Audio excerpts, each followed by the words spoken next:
Bismillahirrahmanirrahim. Assalamualaikum warahmatullahi wabarakatuh. Bismillah, alhamdulillah. Wassalatu wassalamu ala habibillah Sayyidina Muhammad ibn Abdullah wa ala alihi wa sahbihi wa mawalah. Subhanaka la ilma lana illa ma 'allamtana innaka antal alimul hakim.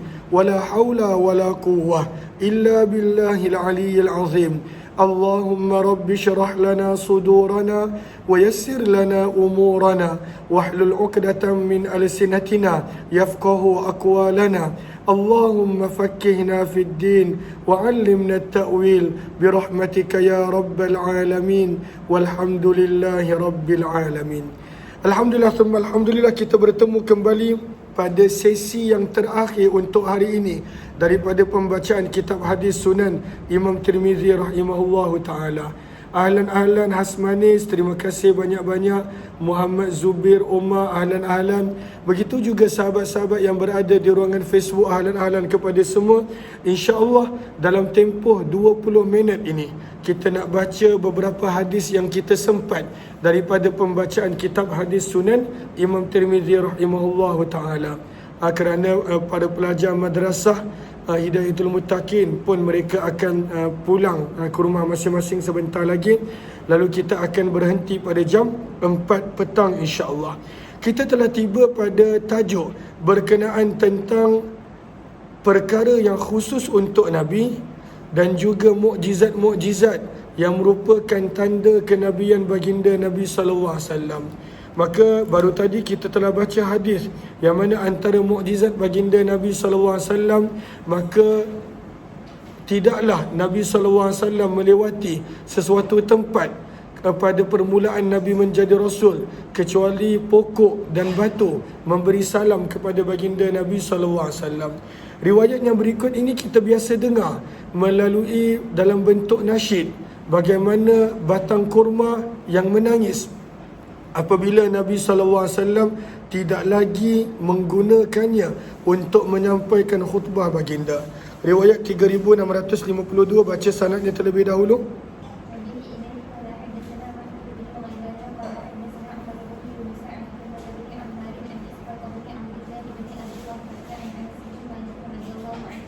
Daripada Anas bin Malik radhiyallahu anhu, sesungguhnya Nabi SAW khutbah telah menyampaikan khutbah pada awal kedatangan Nabi ke Madinah.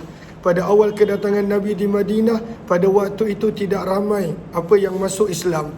Maka Nabi SAW sekadar menyampaikan khutbah dalam keadaan berpegang dan bersandar kepada satu batang kurma. Maka sebab itu disebut khutbah. Nabi telah menyampaikan khutbah ila lizki jiz'in, pada waktu itu sambil bersandar ataupun sambil memegang satu batang kurma.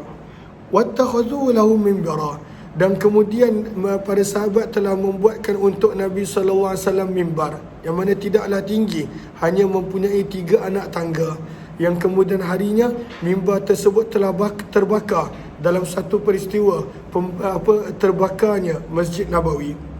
Wattakhadhu lahu minbara, maka para sahabat telah buat untuk Nabi sallallahu alaihi wasallam sebuah mimbar. Fa khataba alaih, maka Nabi mula berkhutbah di atas mimbar dan Nabi tidak lagi bersandar dan memegang batang kurma tersebut. Fahannal jizi', maka kata Anas bin Malik, maka telah merintih sedih al-jizi', batang tamar tersebut, haninan naqah, seperti mana merintihnya unta betina, dalam sebahagian riwayat yang lain seperti mana merintihnya unta betina yang kehilangan anak dia. Pada waktu itu terdengar suara rintihan daripada batang kurma tersebut sebagai mukjizat Nabi sallallahu alaihi wasallam. Fanazalan Nabi, maka Nabi pun turun daripada mimbar. Famassathu, dan pada waktu itu mengusap, menyentuhnya. Fasakata, maka terdiamlah pada waktu itu batang tamar tersebut. Kata Imam Tirmizi, dan di dalam bab ini ada juga riwayat daripada Ubay, Jabir bin Abdullah, Abdullah bin Umar, Sahal bin Sa'ad As-Sa'idi, Abdullah bin Abbas, Ummu Salamah. Hadis Anas, hadis Anas hadza. Hadis Anas ini adalah hadis yang hasan sahih gharib. Daripada sudut ini kata Imam Tirmizi. Riwayat 3653. Silakan terus. Masih lagi berkenaan tentang batang tamar tersebut, batang kurma. Terus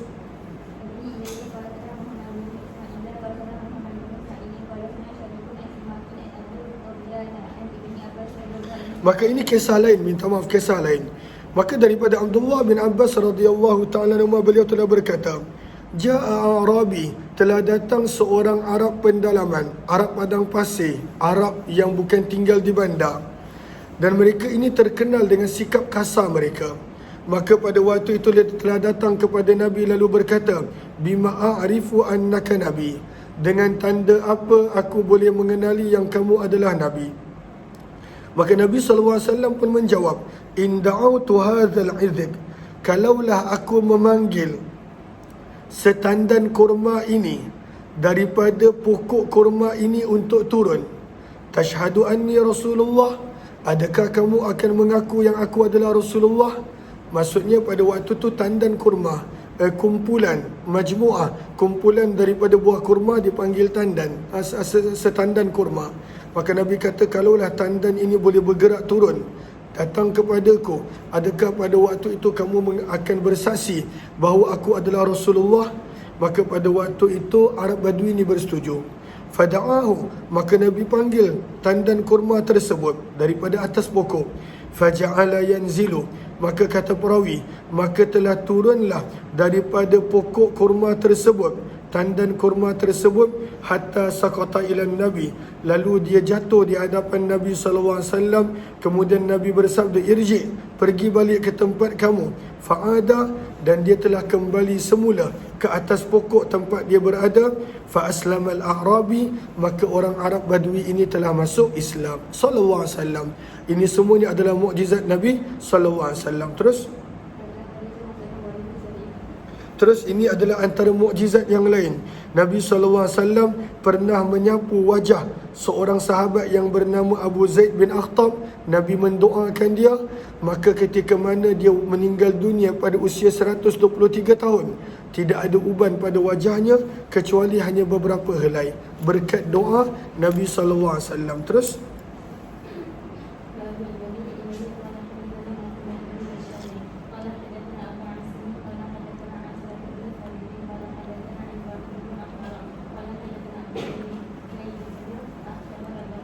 maka daripada Abu Zaid bin Akhtab radhiyallahu anhu, beliau berkata, Masaha Rasulullah, Nabi SAW telah menyapu dengan tangan baginda ala wajhi, atas wajahku.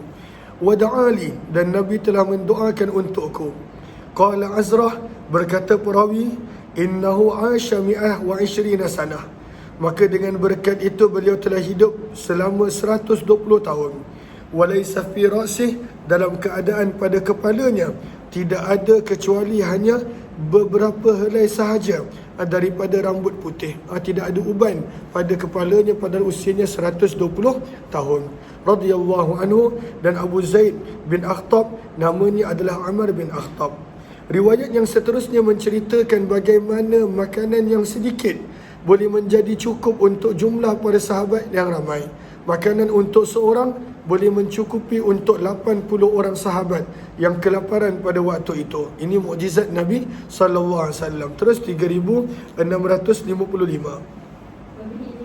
Ini kisah Ummu Sulaim dan juga Abu Talha suaminya serta Anas bin Malik radhiyallahu anhu anaknya. Terus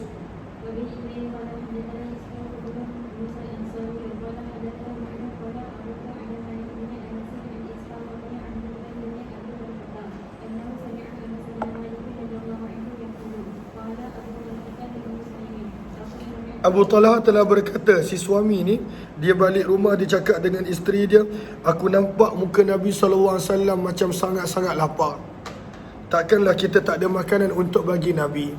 Maka isterinya kata, tak ada makanan pun, kecuali hanya beberapa keping roti yang kita boleh bagi kepada Nabi. Maka waktu tu Nabi lapar.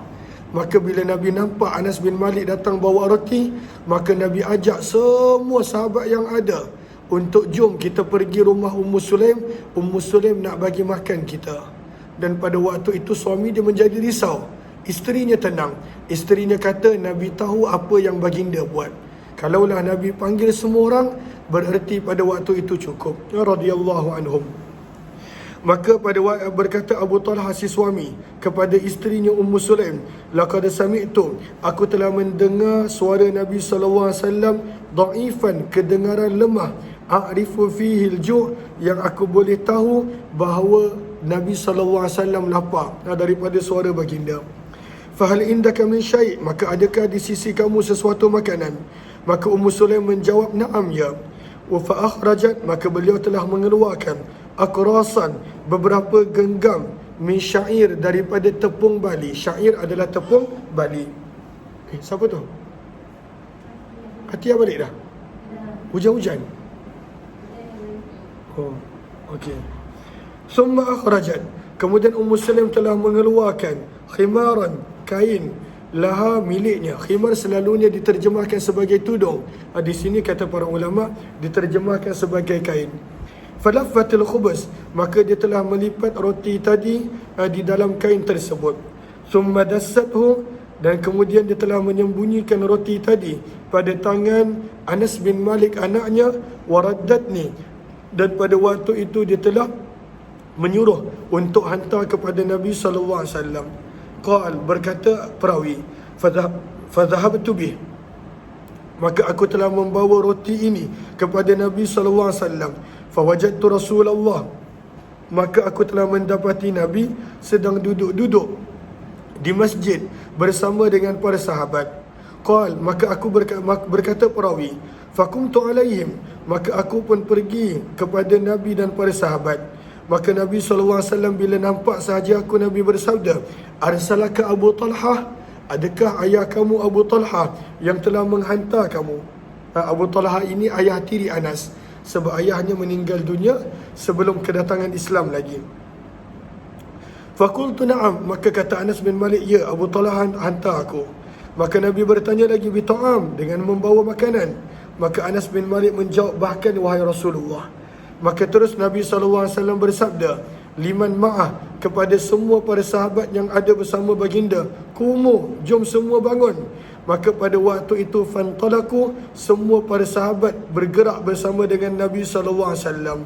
Kata Anas bin Malik, aku yang risau ini, fantalaktu baina aidihim, maka aku telah berjalan di hadapan mereka, mendahului mereka, sehingga aku telah datang kepada Abu Talha dan menceritakan apa yang dilakukan oleh Rasulullah. Maka Abu Talha risau. Abu Talha berkata, wahai Ummu Sulaim, Nabi SAW telah datang membawa semua para sahabat dalam keadaan kita tidak ada apa-apa yang boleh kita berikan makan. Maka Ummu Sulaim menjawab, Allahu wa rasuluhu a'lam, Allah dan Rasulnya lebih mengetahui. Qal, berkata perawi, fantalaqa Abu Talha, maka Abu Talha telah keluar daripada rumah untuk dia menyambut Nabi SAW. Maka dia telah bertemu dengan Nabi. Fa'akbala Rasulullah wa Abu Talha, dan Abu Talha dan Nabi SAW bersama dengan para sahabat pada waktu itu telah masuk ke rumah Ummu Sulaim. Maka Nabi bertanya kepada Ummu Sulaim, halummi ya Ummu Sulaim, kemari wahai Ummu Sulaim, ma indaki, ceritakan apakah makanan yang kamu ada. Maka pada waktu itu Ummu Sulaim telah bawa kepada Nabi roti-roti yang beliau telah buat untuk Nabi.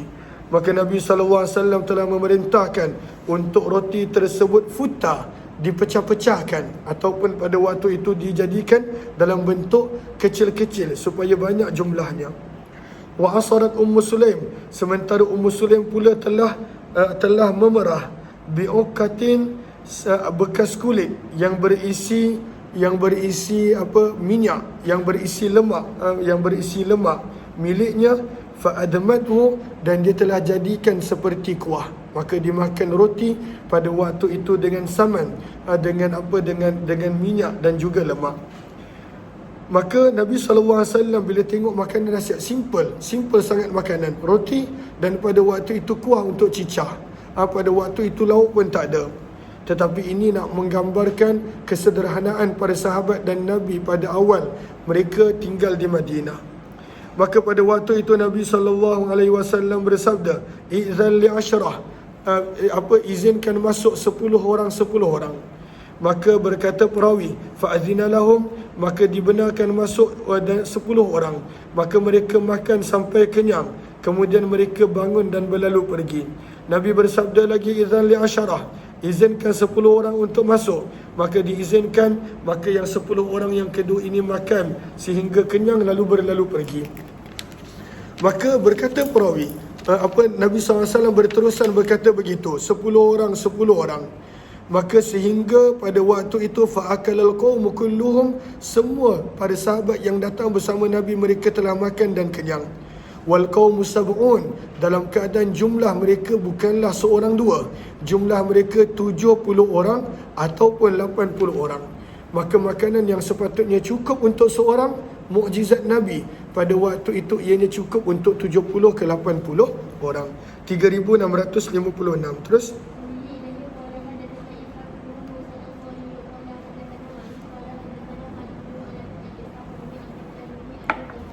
maka ini menggambarkan air keluar daripada jari Nabi. Mukjizat. Mukjizat maksudnya peristiwa yang akal tak boleh nak faham. Nak menggambarkan lemahnya manusia dan betapa hebatnya kekuasaan Allah. Lalu memang kita tak faham dengan logik. Sebab itu adalah mukjizat untuk Nabi SAW.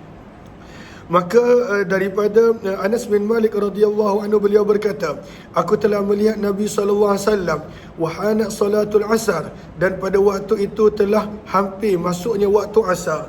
Wal tamasan nas, dan manusia pada waktu itu mencari-cari air untuk berwuduk. Falam yajidu, mereka tak menjumpai air. Fa'utiya Rasulullah, maka telah didatangkan kepada Nabi SAW biwadu'in, dengan sedikit air wuduk. Maka Nabi SAW telah memasukkan tangan baginda fi dhalikal ina', pada bekas tersebut. Wa amaran nasa, dan memerintahkan orang ramai untuk pada waktu itu berwuduk daripada air yang keluar daripada tangan Nabi. Maka berkata perawi Anas bin Malik, fara'aitul ma'a, maka aku telah melihat air keluar, yamba, mencurah-curah. Yamba maksudnya keluar dengan banyak daripada bawah jari baginda Nabi SAW. Fatawadda'an nas, maka telah berwuduklah semua manusia, hatta tawadda'u min indi akhirihim, sehingga selesai wuduk kepada sahabat yang paling akhir daripada mereka. Dan di dalam bab ini ada juga riwayat daripada Imran bin Husain, Abdullah bin Mas'ud, Jabir bin Abdullah. Hadis Anas adalah hadis yang hasan sahih. Bab yang ke-13 berkenaan tentang bagaimana keadaan Nabi ketika mana permulaan mendapat wahyu. Beberapa ketika sebelum mendapat wahyu, maka Nabi SAW kerap bermimpi, dan mimpi Nabi itu adalah mimpi yang sangat jelas, memberi khabar kepada Nabi SAW tentang rahsia-rahsia Allah. Terus 3657.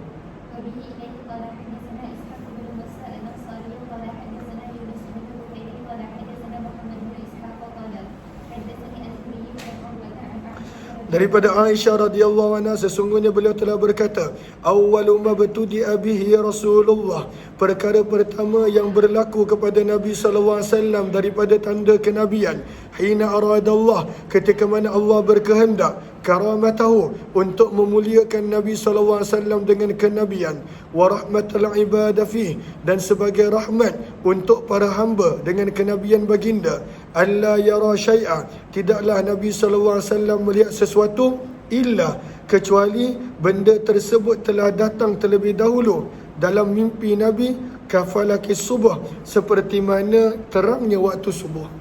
Maksudnya sesuatu benda yang berlaku, Nabi SAW dah dimaklumkan dulu, dan Nabi nampak jelas perkara tersebut dalam mimpi. Maka ini berlaku pada permulaan Nabi sebelum menjadi Rasul.